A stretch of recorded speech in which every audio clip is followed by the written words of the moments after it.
오늘 우리가 함께 살펴볼 책은요, 20세기 거장 사상가 알프레드 노스 화이트헤드의 수학이란 무엇인가입니다. 이 책을 통해서 우리는 수학의 진짜 얼굴이 뭔지, 그리고 왜 이 학문이 모든 정밀한 생각의 기초가 될 수밖에 없는지, 그 근본적인 이유를 파고들어 볼 거예요. 그러니까 이건 단순히 계산 기술을 배우는 시간이 아니고요. 수학이라는 거대한 생각의 언어를 함께 이해해보는 첫걸음이라고 생각하시면 좋겠습니다. 화이트헤드는 이 책을 정말이지 솔직한 문장으로 시작합니다. 수학 공부는 실망으로 시작되기 십상이다. 아마 이 문장 듣고 내 얘긴데? 하시는 분들 꽤 많으실 거예요. 우리 대부분이 수학에 대한 어떤 거창한 기대를 안고 시작했다가 얼마 못 가서 좌절을 맛보곤 하니까요. 자, 바로 이 화면에 그 이유가 남아 있습니다. 우리가 느끼는 실망의 근원이죠. 왼쪽을 보세요. 우리는 수학이 별의 무게를 재고 물 한 방울에 들어있는 분자수를 세는 그런 엄청난 과학이라고 들으면서 자랐잖아요. 그런데 막상 우리가 학교에서 마주하는 현실, 오른쪽은 어떤가요? 그냥 사소하고 지루한 연습 문제를 끝도 없이 푸는 거죠. 도대체 이걸 왜 하는지, 어떤 큰 그림이 있는지도 모른 채 그냥 방대한 공식과 세부사항만 외우는데 급급합니다. 그렇게 위대하고 강력하다던 과학은 마치 햇빛 아버지의 유령처럼 손에 잡힐 듯 잡히지 않고 계속 빠져나가고요.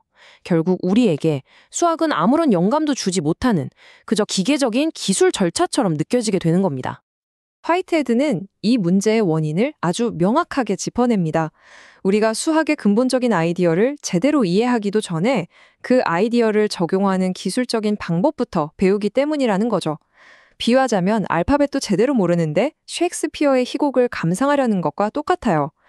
그래서 이번 시간에는요, 그 순서를 한번 완전히 뒤집어 보려고 합니다. 자잘한 기술적인 절차는 잠시 접어두고 수학을 이토록 위대한 학문으로 만드는 그 핵심 아이디어들, 그 본질에 먼저 집중해 보겠습니다. 자, 오늘 우리가 함께 탐험할 여정의 지동입니다. 먼저 우리가 왜 수학에 거대한 실망을 느끼는지 그 원인을 다시 한번 짚어보고요. 이어서 모든 것을 초월하는 수학의 진짜 힘, 추상성에 대해 알아볼 겁니다. 그리고 세상을 한 글자에 담아내는 변수의 개념, 또 기호가 어떻게 우리 생각을 자유롭게 하는지, 마지막으로 숫자 0이 일으킨 조용한 혁명에 대해 이야기하면서 수학의 본질에 한 걸음 한 걸음 다가가 보겠습니다. 네, 그럼 첫 번째 핵심 개념부터 바로 들어가 보죠. 수학이 가진 가장 중요하고도 독특한 특징, 바로 추상성입니다. 화이트헤드가 말하는 추상과학이란 이런 겁니다.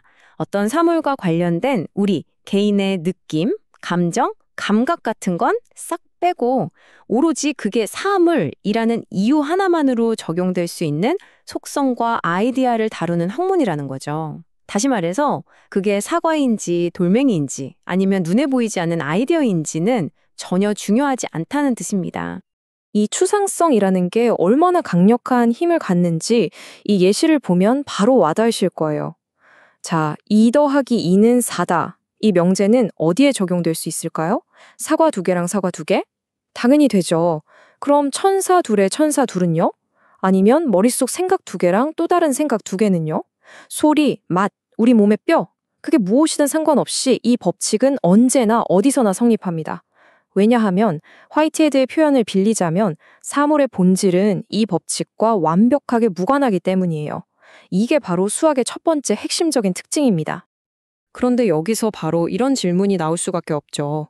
아니, 이렇게 현실이랑 동떨어진 뜬구름 잡는 얘기 같은 추상적인 학문이 어떻게 우리 실생활에 그렇게 중요할 수가 있는 걸까요? 실제로 조너선 스위프트가 쓴 걸리버 여행기를 보면 하늘을 떠다니는 섬 라퓨타의 수학자들이 나오잖아요. 이 사람들은 현실 감각이라고는 전혀 없는 좀 어리석은 몽상가처럼 묘사되거든요. 하지만 동시에 이 수학자들은 섬을 공중에 띄우는 놀라운 기술로 나라를 통치하기도 하죠. 이 역설, 어떻게 이해해야 할까요? 그 해답은 과학이 뭘 추구하는지를 보면 알 수 있습니다. 자, 우리의 모든 지식은 내가 겪는 치통처럼 아주 개인적인 감각에서 시작되잖아요. 내 치통을 다른 사람이 똑같이 느낄 수는 없죠. 그런데 과학은 뭘 원하나요? 나한테만 적용되는 게 아니라 모두에게 똑같이 적용되는 보편적인 법칙을 찾고 싶어 합니다. 그러려면 외부 세계를 너와 나, 우리 모두에게 똑같이 보이는 중립적이고 객관적인 언어로 설명해야만 하죠. 그럼 어떻게 해야 할까요? 네, 바로 개인마다 다를 수밖에 없는 시각, 촉각, 미각 같은 감각들을 일단 제쳐둬야 합니다. 그렇게 주관적인 감각의 껍질을 한꺼풀 벗겨내고 나면 뭐가 남을까요? 바로 사물의 형태, 개수, 위치 같은 일반적이고 형식적의 속성들만 남게 됩니다.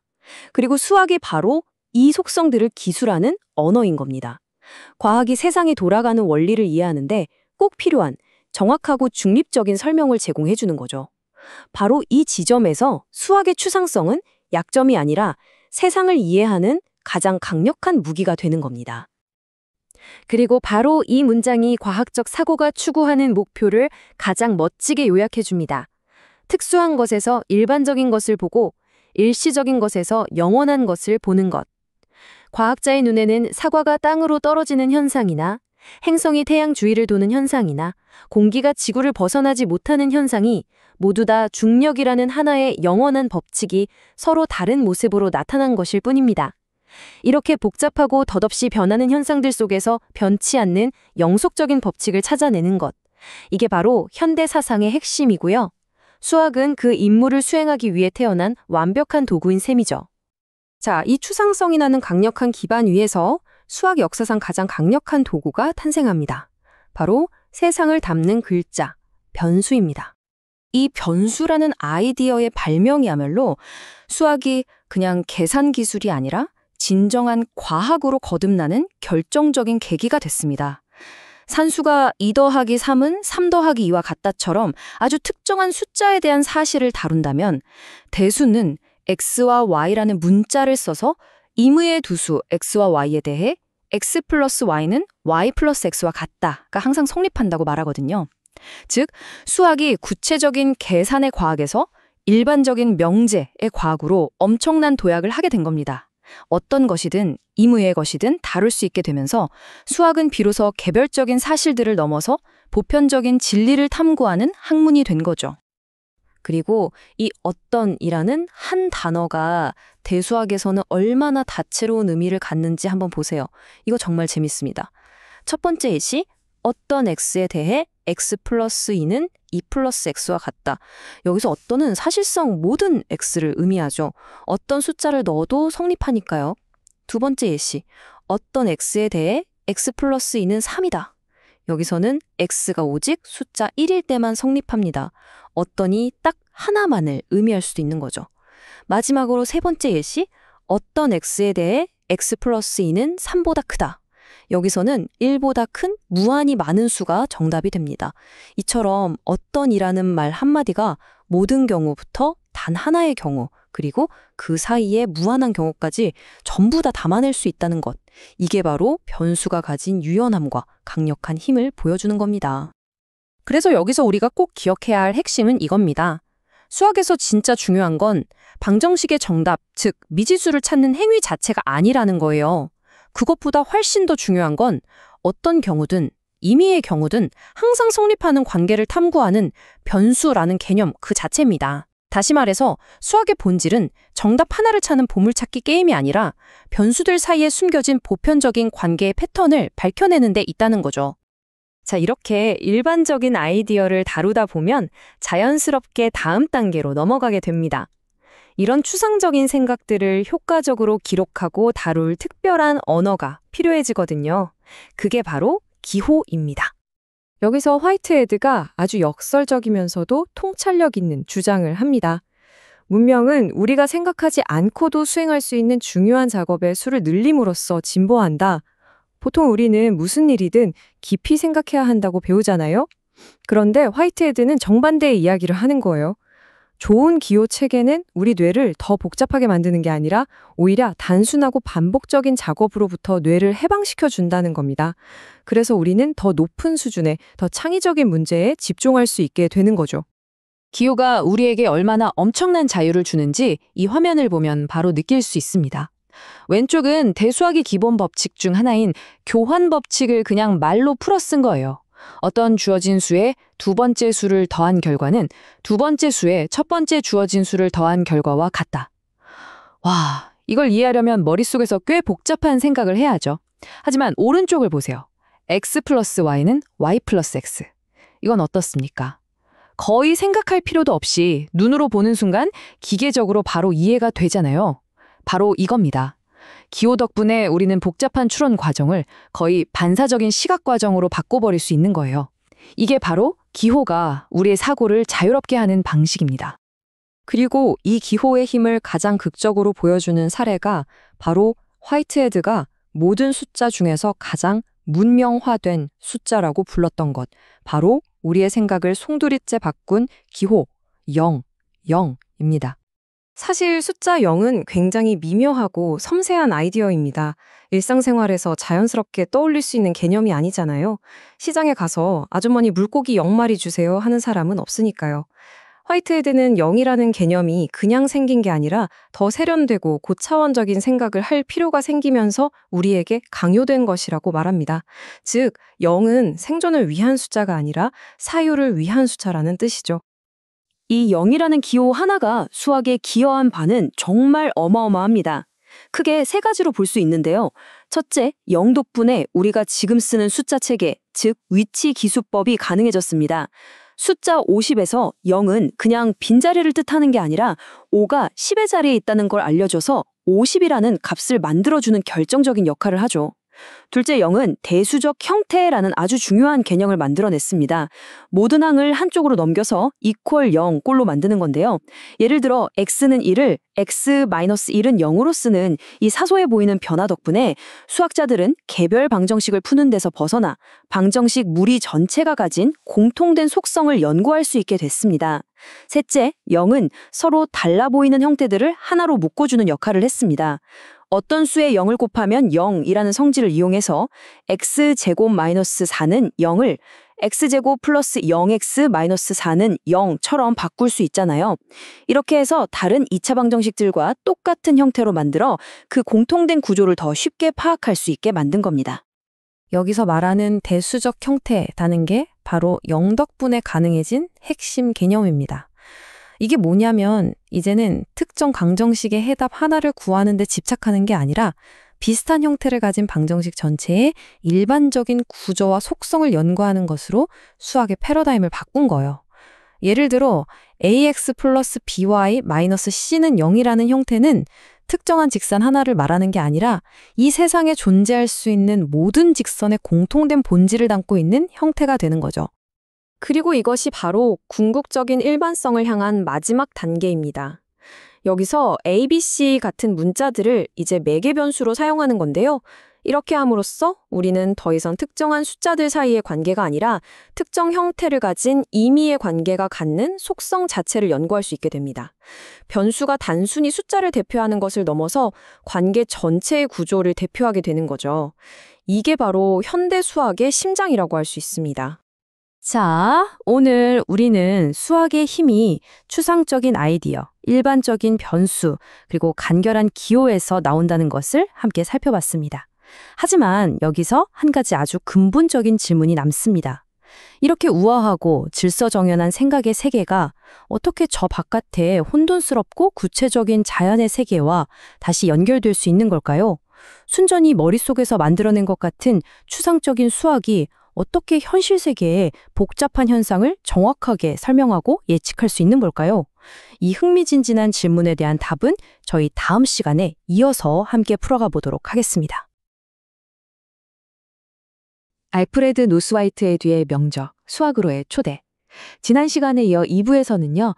1부에서 다뤘던 그 추상적인 개념들이 과연 어떻게 이 현실 세계와 만나서 생명력을 얻게 되는지 그 아주 흥미진진한 여정을 함께 떠나보겠습니다. 자, 이번 시간에는요. 먼저 추상적인 수학이랑 현실 사이의 다리를 한번 놓아보고요. 그 다음엔 동력학이라는 과학의 심장부로 깊숙이 들어가 볼 겁니다. 그리고 마지막에는 다시 수학의 세계로 돌아와서 이 수학적 기호가 대체 얼마나 심오한 힘을 가지고 있는지 음미하는 시간을 갖도록 하겠습니다. 자, 그럼 첫 번째 이야기부터 시작해 볼까요?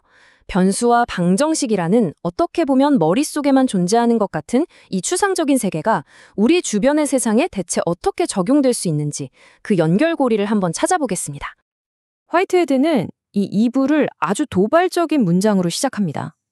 수학 공부는 실망 속에서 시작되기 쉽다. 아니, 이게 무슨 말일까요? 사실 수학의 근본적인 아이디어들은 정말 중요하고 강력한데도 불구하고 우리가 그걸 배우는 과정은 너무 복잡하고 막 기술적인 절차들 속에 얽혀 있다는 거죠. 그래서 그 위대함의 실체는 어렴풋이 느껴지는데 손에 잡힐 듯 잡히지가 않아서 실망하기 쉽다는 겁니다. 그렇다면 말이죠. 그렇게 추상적이기만 한 공식이 대체 현실에서는 어떻게 사용되는 걸까요? 그 신비로운 연결고리를 지금부터 한번 찾아보겠습니다. 자, 책에 나온 아주 재미있는 예시를 한번 보죠. 어떤 건축 비용에 대한 법칙이 있다고 상상해 보는 거예요. 예를 들어서 건축 비용이 1세제곱피트당 1실링이라고 탁 정해져 있다고 가정해 봅시다. 그러면 수학적으로는 20y는 x라는 공식이 완벽하게 성립합니다. 여기서 x는 집의 부피고 y는 파운드 단위의 비용이죠. 수학의 세계에서는 이 관계가 절대적으로 확실해요. 틀릴 수가 없죠. 하지만 현실 세계에서 이게 정말 사실일까요? 아니죠. 이 공식은 기껏해야 평균적인 근사치에 불과합니다. 어떤 자재를 쓰는지, 어떤 양식으로 짓는지, 어디에 짓는지에 따라서 비용은 정말 천차만별일 테니까요. 바로 여기서 화이트헤드가 지적하는 핵심적인 오류가 나옵니다. 우리는 종종 수학적 형식 논리가 주는 그 명쾌한 확실성을 현실 세계에 대한 확실성으로 착각한다는 거예요. 그래서 꼭 기억해야 할 점이 이것입니다. 수학적인 추론을 통해서 얻은 결론은 그 계산이 시작된 맨 처음의 가정이 현실과 딱 맞아떨어지는 만큼만 확실하다는 것. 이게 정말 중요한 포인트입니다. 자, 이제 수학적 아이디어가 현실에 적용된 가장 극적이고 정말 유명한 사례죠. 바로 뉴턴의 만유인력의 법칙을 한번 살펴보겠습니다. 우리한테 정말 익숙한 공식이죠. F는 K 곱하기 D 제곱분의 MM. 이 책은 우리에게 익숙한 이 공식을 제시하면서 힘, 질량, 거리라는 변수들이 어떻게 서로 정교하게 얽혀 있는지를 명확하게 보여줍니다. 정말 놀라운 건 이 간결한 식 하나를 통해서 저 나무에서 사과가 툭 떨어지는 현상부터 저 멀리 행성들이 태양 주위를 도는 거대한 우주의 움직임까지 설명할 수 있게 됐다는 겁니다. 우리는 보통 뉴턴 하면 사과를 딱 떠올리잖아요. 그런데 그건 사실 이 위대한 발견이라는 거대한 퍼즐의 마지막 한 조각에 불과했다는 겁니다. 화이트헤드는 이 획기적인 발견이 어느 날 갑자기 뉴턴의 머리에서 뿅 하고 튀어나온 게 아니라 수많은 천재들이 수세기에 걸쳐서 차곡차곡 쌓아 올린 준비된 사고가 있었기에 가능했다고 강조합니다. 그러니까 뉴턴의 발견은 이런 탄탄한 기반 위에서만 가능했다는 거죠. 첫째, 변수들을 공식으로 연결해서 생각하는 수학적인 사고방식이 있어야 했고요. 둘째, 힘, 질량, 거리 같은 추상적인 개념들이 과학적으로 명확하게 정의되어 있어야 했습니다. 마지막으로 아리스토텔레스의 오류를 바로잡았던 갈릴레오 같은 거인들의 업적이 없었다면 뉴턴은 결코 자신의 법칙을 공식으로 만들 수 없었을 겁니다. 위대한 발견은 결코 고립된 천재 한 명의 머리에서 갑자기 튀어나오는 게 아니라는 사실을 다시 한번 생각하게 되네요. 이렇게 과학이 점차 수학적인 형태로 발전해 나가는 과정을 아주 잘 보여주는 완벽한 사례가 바로 전자기학의 역사입니다. 처음에는 호박을 문지르면 먼지가 달라붙는다거나 나침반 바늘이 항상 북쪽을 가리킨다거나 하는 단편적인 관찰에서 시작했죠. 하지만 시간이 흐르면서 쿨롱, 앙페르, 패러데이 같은 과학자들이 이 흩어져 있던 퍼즐 조각들을 모으기 시작했습니다. 특히 웨르스테드가 전류가 자기장을 만든다는 걸 발견하자마자 앙페르가 즉시 그걸 수학 공식으로 표현했고 패러데이는 전자기 유도라는 핵심 원리를 밝혀냈죠. 그리고 마침내 클로크 맥스웰이 이 모든 것을 하나의 아름답고 완벽한 수학적 이론 체계로 통합해냈습니다. 이 연대표가 보여주는 것처럼 흩어져 있던 현상들을 하나의 거대한 이론으로 묶어낸 그 힘의 중심에는 바로 수학이 있었던 겁니다. 자, 이제 시간을 훨씬 더 뒤로 한번 가볼까요? 수학적 아이디어를 물리적인 문제에 적용한 정말이지 가장 오래되고 가장 찬란한 사례 중 하나를 만나보겠습니다. 바로 아르키메데스입니다.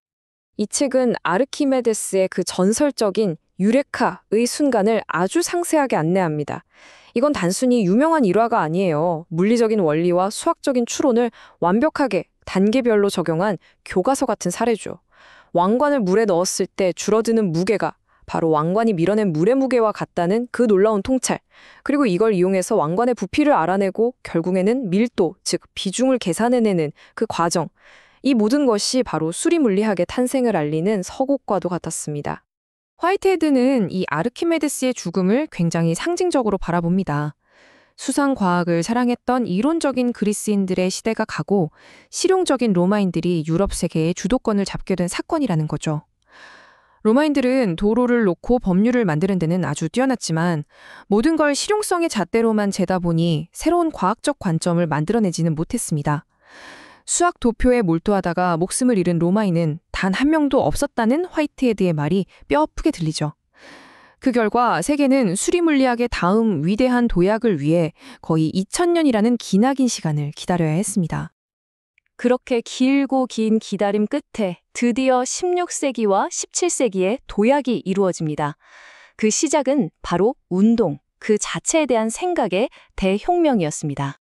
이 혁명의 핵심은 힘을 보는 관점이 완전히 뒤집혔다는 겁니다. 거의 2000년 동안 서양 사상을 지배했던 아리스토텔레스의 관점은 아주 간단했어요. 힘이 없으면 모든 것은 멈춘다. 움직이게 하려면 계속해서 힘을 줘야 한다고 본 거죠. 그런데 갈릴레오와 뉴턴은 정반대를 주장합니다. 힘은 운동을 유지하는 게 아니라 변화시키는 원인이라고 말이죠. 그러니까 외부에서 힘이 작용하지 않는 한 물체는 원래 하던 운동을 그대로 유지한다는 겁니다. 이건 정말 세상을 보는 방식을 180도 뒤집는 엄청난 생각의 전환이었습니다. 이게 바로 그 유명한 뉴턴의 운동 제1법칙, 즉 관성의 법칙입니다. 이건 뭐랄까 낡은 사고방식에 대한 승리의 선언과도 같죠. 이 법칙은 정지가 아니라 아무런 힘의 영향을 받지 않는 물체의 자연스러운 상태는 바로 균일한 직선 운동이라고 단언합니다. 우리가 흔히 보는 정지 상태는 단지 그 속도가 0인 특별한 경우일 뿐이라는 거죠. 자, 그런데 이 새로운 법칙이 뭐 그리 대단하다고 과학자들이 우주에 대해 던지는 질문의 종류 자체를 완전히 바꿔놓았을까요?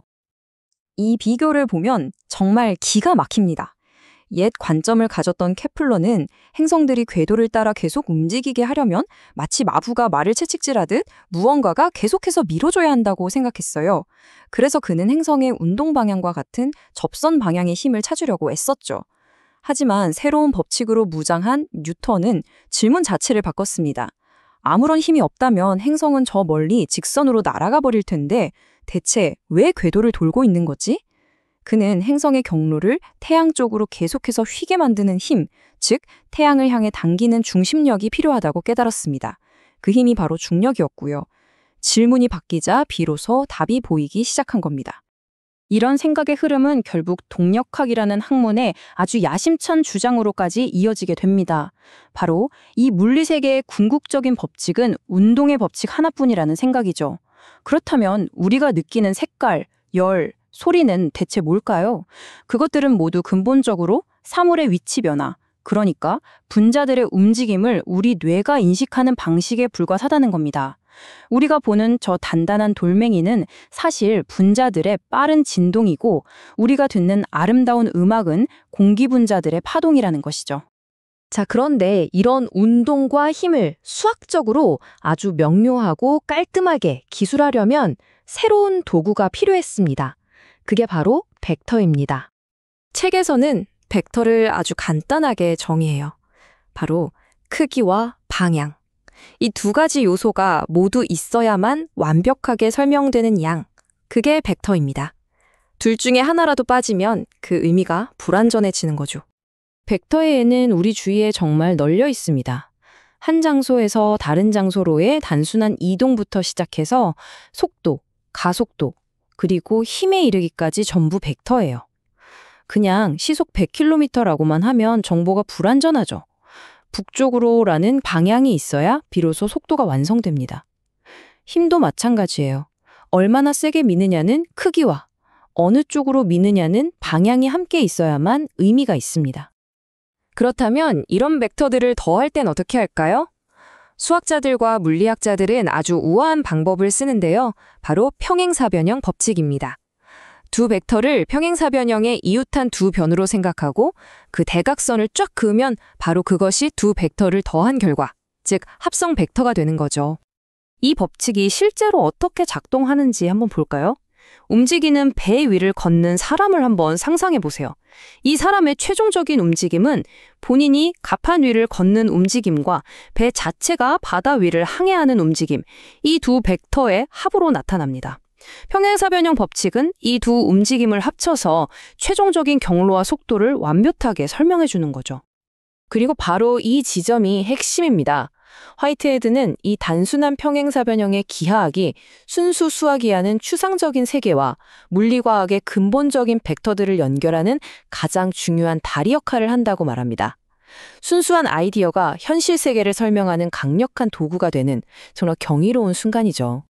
자, 지금까지 수학이 현실 세계에서 얼마나 강력한 힘을 발휘하는지 보셨죠?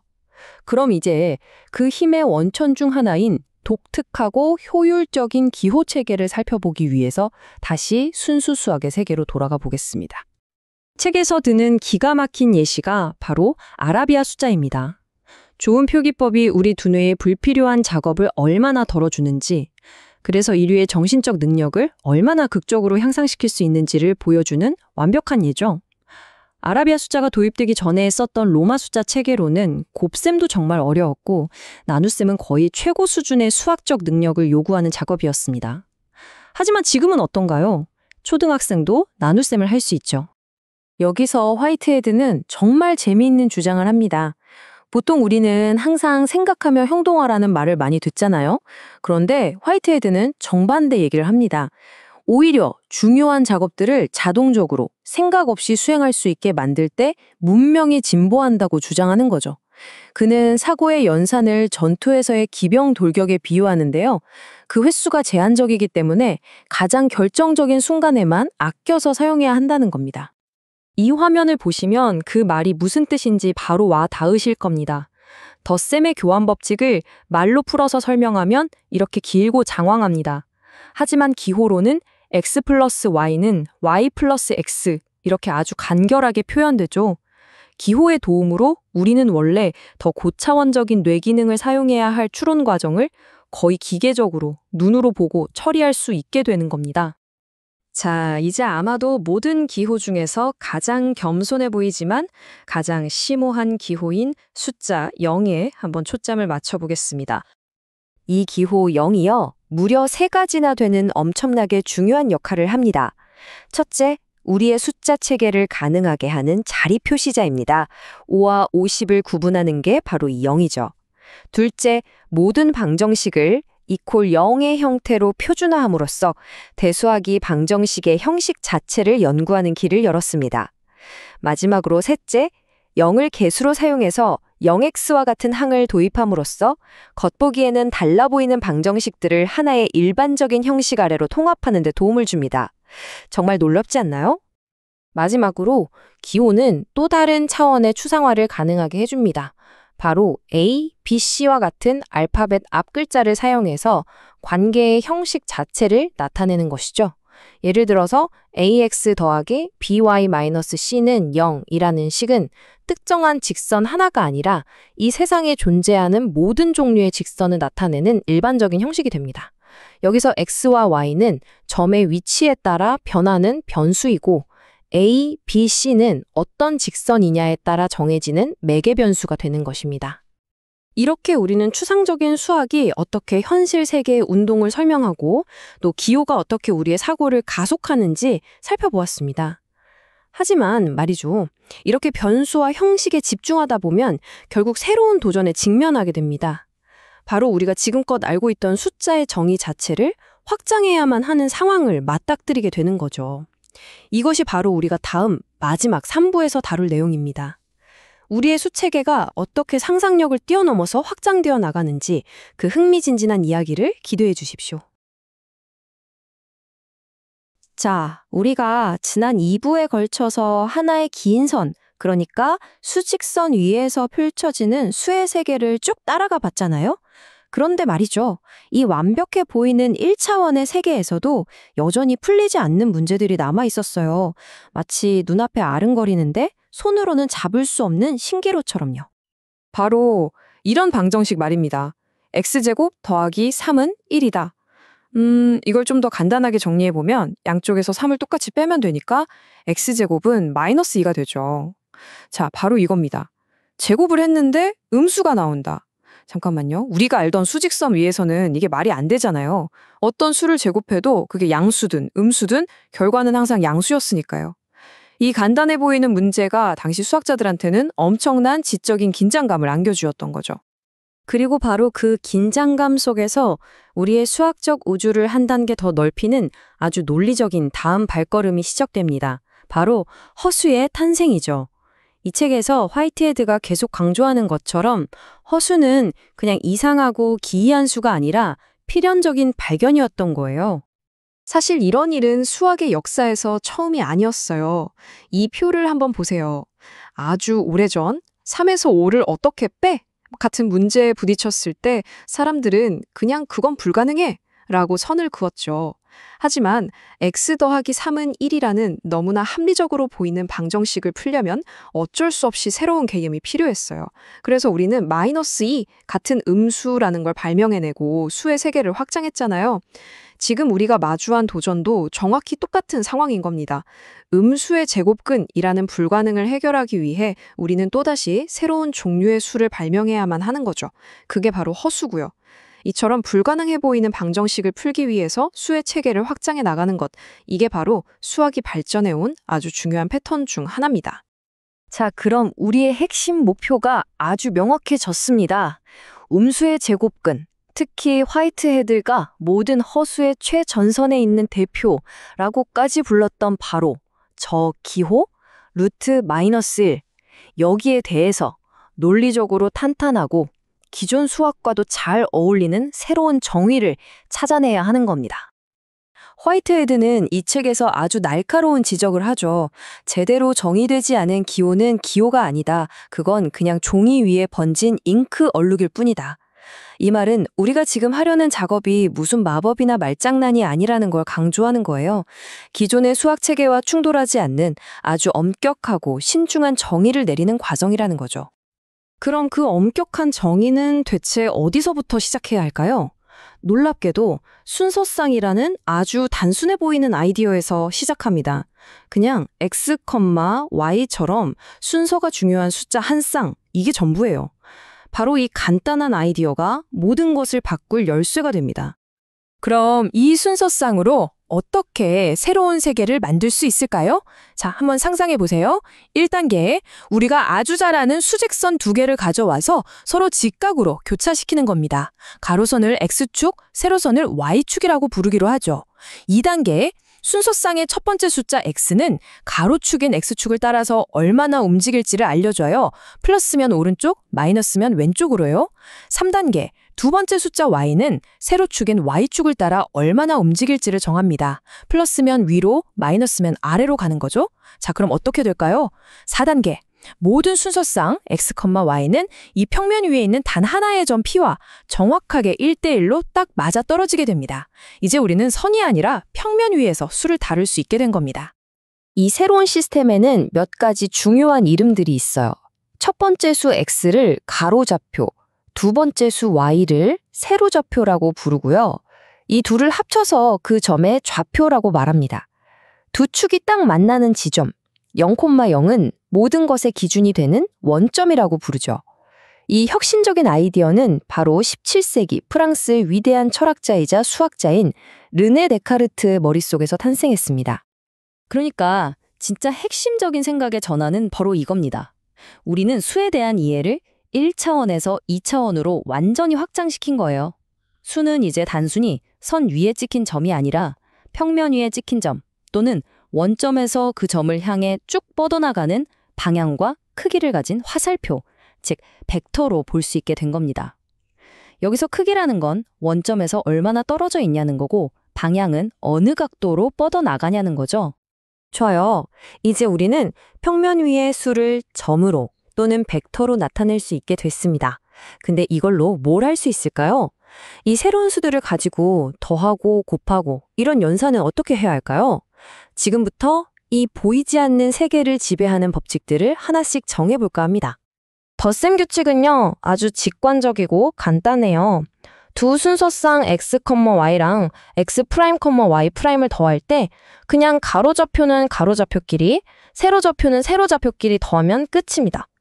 결과는 당연히 x 더하기 x 프라임, y 더하기 y 프라임이라는 새로운 순서쌍이 되겠죠. 아주 쉽죠? 그런데 이 단순한 대수적 규칙이 기하학적으로는 정말 아름다운 의미를 가지고 있어요. 바로 평행사변형 법칙이라는 이름으로 알려진 원리죠. 자, 평면 위에서 이게 어떻게 그려지는지 한번 상상해 보세요. 원점에서 출발하는 두 개의 화살표, 벡터 OP와 OQ가 있다고 칩시다. 이 두 화살표를 이웃한 두 변으로 삼아서 평행사변형을 그리는 거예요. 그러면 원점에서 출발해서 그 평행사변형의 건너편 꼭지점으로 향하는 대각선이 하나 생기겠죠? 바로 그 대각선 OR이 두 벡터를 더한 결과가 되는 새로운 벡터입니다. 이게 뭘 보여주냐면요. 바로 화이트헤드가 한 말처럼 가장 추상적이고 이론적인 수학이 사실은 가장 현실적인 문제와 아주 가깝게 맞닿아 있다는 겁니다. 이 평행사변형 법칙은 단순히 순서쌍을 더하는 규칙에 그치는 게 아니에요. 물리학에서 두 개의 힘을 합치거나 두 개의 속도를 더할 때 쓰는 기본 원리와 정확하게 똑같습니다. 더 나아가서 현대 전기공학이나 항공우주공학, 심지어 우리가 매일 보는 컴퓨터 그래픽에서도 벡터를 더하는 건 아주 핵심적인 기술이죠. 자, 이제 곱셈으로 넘어가 보죠. 곱셈의 정의는 덧셈보다 훨씬 복잡하게 생겼어요. x, y와 x 프라임, y 프라임을 곱하면 xx 프라임 마이너스 yy 프라임, xy 프라임 플러스 yx 프라임이라는 새로운 순서쌍이 된대요. 처음 딱 보면 이게 대체 무슨 소리야 싶죠? 왜 하필 이런 괴상한 규칙일까요? 하지만 이 복잡해 보이는 공식은 사실 아주 놀랍고 우아한 기하학적인 의미를 만들어내기 위해 정말 신중하게 설계된 겁니다. 그 진짜 의미를 지금부터 파헤쳐 보겠습니다. 그 기하학적인 의미는 사실 두 가지 간단한 행동으로 요약할 수 있습니다. 하나는 벡터의 길이를 바꾸는 것, 그러니까 늘리거나 줄이는 거고요. 다른 하나는 벡터를 회전시키는 겁니다. 좀 더 정확하게 말하면 이렇습니다. 두 벡터를 곱하면 새로운 벡터가 나오는데요. 이 새로운 벡터의 길이는 원래 두 벡터의 길이를 서로 곱한 것과 같고요. x축과 이루는 각도는 원래 두 벡터의 각도를 서로 더한 것과 같습니다. 다시 말해 곱셈이란 한 벡터를 다른 벡터만큼 회전시키고 또 그 길이만큼 쭉 늘리거나 줄이는 변환 과정인 셈이죠. 이게 바로 아까 그 복잡한 대수 공식의 진짜 얼굴입니다. 좋습니다. 이제 우리는 덧셈과 곱셈이라는 아주 강력한 도구를 손에 넣었어요. 그럼 이제 맨 처음으로 한번 돌아가 보죠. 이 모든 여정을 시작하게 만들었던 바로 그 질문. 루트 마이너스 1은 이 새로운 세계에서 과연 어떤 모습으로 나타날까요? 우리의 새로운 세계에는 몇몇 특별한 역할을 하는 주역들이 있습니다. 0은 어떤 수에 더해도 아무 변화가 없는 숫자 0과 똑같은 역할을 하는 0 순서쌍이고요. 0은 어떤 수에 곱해도 그대로인 숫자 1의 역할을 하는 단위 순서쌍입니다. 그리고 가장 중요한 것, 바로 0, 1. 이 순서쌍이 바로 우리가 그토록 찾아 헤맸던 루트 마이너스 1, 즉 허수 단위의 역할을 맡게 됩니다. 정말 그런지 한번 직접 계산해 봐야겠죠? 0,1을 제곱, 즉 0,1 곱하기 0,1을 해보겠습니다. 아까 그 복잡해 보였던 곱셈 공식에 x는 0, y는 1, 그리고 x 프라임도 0, y 프라임도 1을 넣어보는 겁니다. 첫 번째 성분 xx 프라임 마이너스 yy 프라임은 0 곱하기 0 빼기 1 곱하기 1이니까 마이너스 1이 되네요. 두 번째 성분 xy 프라임 더하기 yx 프라임은 0 곱하기 1 더하기 1 곱하기 0이니까 이건 0이 되고요. 자, 최종 결과는 바로 순서쌍 마이너스 1,0입니다. 그런데 마이너스 1,0이 뭐였죠? 맞습니다. 바로 실수 마이너스 1을 나타내는 순서쌍이었어요. 마침내 우리는 해답을 찾은 겁니다. 순서쌍 0,1을 제곱했더니 마이너스 1,0이 나왔다는 건 우리의 새로운 체계 안에서 루트 마이너스 1의 제곱이 마이너스 1이 된다는 게 완벽하게 증명됐다는 뜻입니다. 이 추상적인 곱셈 규칙이 허수를 위한 단단한 논리적 토대를 성공적으로 마련해 준 거죠. 그런데 우리가 만든 이 새로운 아이디어는 단순히 허수 문제를 해결하는 데서 끝나지 않아요. 이건 수학의 두 거대한 기둥, 대수학과 기하학에 만나는 위대한 통합의 문을 활짝 열어젖혔습니다. 화이트헤드는 데카르트가 침대에 누워서 이 좌표기하학을 떠올렸던 바로 그 아침을 인류 지성사에서 가장 중요한 순간 중 하나로 꼽을 정도였어요. 이 일화는 이 위대한 지적 혁명이 어떻게 한 사람의 머릿속에서 탄생했는지를 아주 생생하게 보여주죠. 이 표가 그 위대한 통합을 한눈에 보여줍니다. 대수학의 세계에서 변수 x와 y 사이의 관계를 나타내는 방정식은요, 기하학의 세계에서는 어떤 조건에 만족하는 점들의 모임, 즉 자취나 도형과 정확하게 똑같은 것이 됩니다. 예를 들어 ax 더하기 by는 c라는 대수적인 형태는 직선이라는 기하학적인 형태와 완벽한 짝꿍인 셈이죠. 이것이야말로 좌표 기하학의 정말 위대한 힘입니다. 대수학의 언어인 방정식과 기하학의 언어인 도형이 서로 완벽하게 번역될 수 있다는 뜻이니까요. 이 강력한 연결고리가 그때까지는 서로 다른 길을 가던 두 거대한 수학의 세계를 하나로 묶어버린 겁니다. 가장 기본적인 예를 한번 들어볼까요? 대수학에서 가장 간단한 형태 중 하나인 1차 방정식 ax 플러스 by는 c는요, 기하학에서 가장 간단한 자취인 직선과 언제나 짝을 이룹니다. 예를 들어 y-x는 1이라는 방정식을 한번 보세요. 이 식을 만족시키는 점들, 0,1도 있고 1,2, 2,3 같은 점들을 좌표 평면 위에 하나씩 찍어보면 정확하게 하나의 직선이 그려지는 걸 볼 수 있을 거예요. 이 통합이 가져온 실질적인 이점은 정말 어마어마했습니다. 이제 우리는 대수학의 정교한 계산 능력으로 고대 그리스 시대부터 내려온 아주 어려운 기하학 문제들을 풀 수 있게 됐고요. 반대로 기하학의 시각적인 직관을 이용해서 복잡하고 추상적인 대수관계를 훨씬 더 깊이 이해할 수 있게 된 거죠. 말 그대로 각 분야가 서로에게 아주 강력한 도구가 되어준 셈입니다. 화이트헤드는 이 모든 추상적인 아이디어를 우리 자신의 경험으로 다시 가져옵니다. 그는 이렇게 말해요. 우리 각자는 세상을 인식할 때 모든 것을 여기, 바로 나라는 기준점에서부터 시작한다고 말이죠. 이건 좌표기하학의 수학적인 원점 0,0이 사실은 우리 자신의 주관적인 세계 경험과 아주 깊이 연결되어 있다는 걸 암시하는 것 같아요. 자, 3부에 걸친 긴 여정의 끝에서 마지막 질문을 하나 던져봅니다. 하나의 선 위에서 시작해서 평면 위의 점으로, 그리고 대수학과 기하학의 통합으로 이어진 이 모든 발견의 끝에서 우리는 어쩌면 가장 추상적인 수학이 나라는 존재가 바로 여기에 있다는 가장 근본적인 경험을 설명하고 있다는 걸 발견했는지도 모릅니다.